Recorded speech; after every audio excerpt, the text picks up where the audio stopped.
Boa tarde, pessoal. Hoje iremos falar sobre como a obra A Política do Aristóteles responde às questões que o professor propôs. Meu nome é João Vitor e eu vou apresentar uma pergunta do projeto de extensão sobre o nosso pensador, que é o Aristóteles.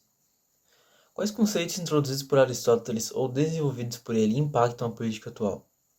O conceito de justiça. Segundo ele, há a justiça distributiva e a justiça corretiva. Na justiça distributiva, há uma distribuição equitativa de bens, honras e cargos, de acordo com o mérito ou a virtude de cada cidadão. Esse conceito influencia os debates modernos sobre políticas públicas, cotas raciais e redistribuição de rendas. Já a justiça corretiva trata da reparação de injustiças entre indivíduos, principalmente em casos de relações contratuais ou em casos de crime. Esse conceito é base para o funcionamento dos sistemas jurídicos e judiciais modernos, nos quais se busca compensar prejuízos que um indivíduo pode ter causado a outro. Esses dois tipos de justiça influenciam não apenas o direito positivo, mas também discussões filosóficas e políticas sobre o que constitui uma sociedade justa. Por exemplo, discussões sobre igualdade de oportunidades versus igualdades de resultados ou reformas do sistema penal. Eu sou o Felipe Gabriel, sou do primeiro ano do curso de Direito da UniOeste e eu falarei sobre cidadania pela ótica aristotélica. E seria um tanto quanto breve na minha explicação acerca do que seria o ser cidadão para Aristóteles. A começar que Aristóteles ele não compreendia o cidadão como apenas membro da polis, isto é, convivendo nela. Para ele, o cidadão ele possuía um real significado dentro dela. Ele exercia tanto os seus direitos quanto os seus deveres. O cidadão ele era o pilar da polis. E por ele não ser apenas um membro, mas sim um pilar dessa polis, ele possuía uma participação ativa dentro dela. O cidadão da polis grega ele não apenas tinha um poder de opinar acerca das funções deliberativas e judiciárias, como ele também era o único que podia exercê-las.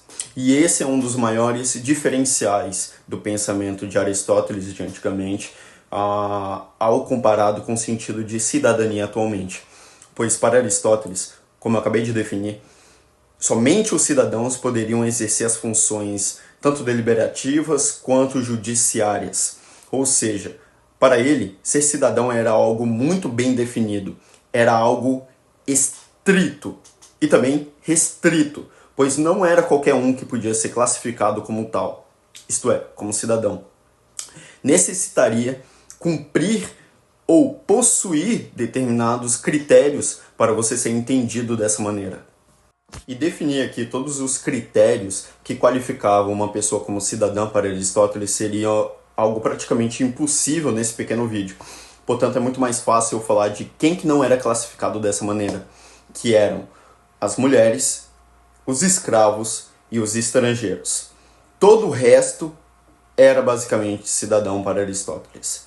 Mas uma das principais características do cidadão era ser necessariamente homem e possuir riqueza. Esses eram os dois critérios necessários para você ser entendido como cidadão na polis. E apesar de todas essas concepções que Aristóteles possuía, é fundamental compreender o seu pensamento, pois ele foi um dos principais teóricos do mundo antigo acerca do conceito de cidadania, e é importantíssimo a gente compreender esse pensamento desde lá de trás, para entendermos os percalços que chegamos até os dias atuais. Por isso, o pensamento de Aristóteles se mostra mais necessário do que nunca. É fundamental, é basilar e elementar entender Aristóteles. O Aristóteles ele foi um dos primeiros pensadores a explicar a política como uma ciência.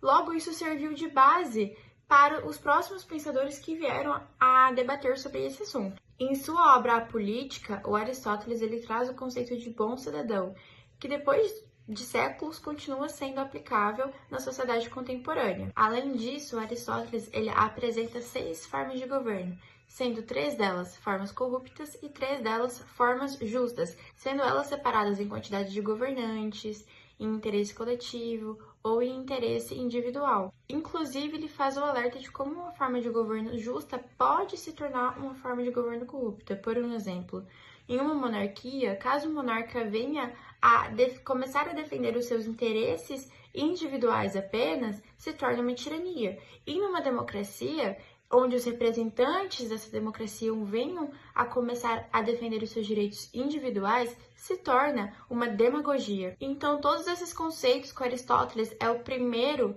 a explicar sobre a política, inclusive como uma ciência, é usado até hoje, mesmo depois de séculos, porque ele explica fenômenos que acontecem na sociedade contemporânea. Olá, boa noite. Meu nome é Samuel. Eu fiquei responsável pelo 6º livro de Aristóteles. Eu vou discorrer um pouco sobre ele, respondendo uma pergunta proposta pelo professor Fábio, que é como o meu livro ajuda na construção da democracia. Então, os temas centrais do meu livro são regimes híbridos políticos de governo e regimes democráticos, e conceitos que Aristóteles cria em torno deles. Então, eu acredito que, segundo a documentação criada por Aristóteles, é identificável uma tentativa expressa de Aristóteles de conceituar a democracia em seus diversos níveis de participação em regimes políticos e formas de governo, no sentido que há países, estados, regimes de governo que vão ser mais democráticos que outros. Então, ao criar um modelo de estudo científico, uma metodologia de estudo que separa e conceitua a democracia, Aristóteles contribui na construção da manutenção da própria democracia, porque assim ele assegura que na percepção dos atentados contra ela, assim defendendo ela e preservando ela ao decorrer do tempo. Acho que foi essa, com isso conseguiu concluir muito bem, responder a pergunta, e agora provavelmente vai passar para a próxima pessoa. Boa tarde, eu sou o Bruno e eu vou falar como a obra de Aristóteles ajuda na construção da democracia. Ao analisarmos o livro 5 da obra A Política, nós vamos perceber como Aristóteles trata o desequilíbrio social e as causas das revoluções nos regimes apresentados por ele, seja oligarquia, aristocracia, tirania, monarquia, demagogia ou a democracia. Com essa análise que Aristóteles faz, nós conseguimos perceber quais são as decisões que nós devemos tomar para a manutenção da saúde da democracia e como nós devemos nos portar buscando o bom convívio social e buscando atender os desejos da população para que assim possamos ter um regime estabelecido de forma saudável.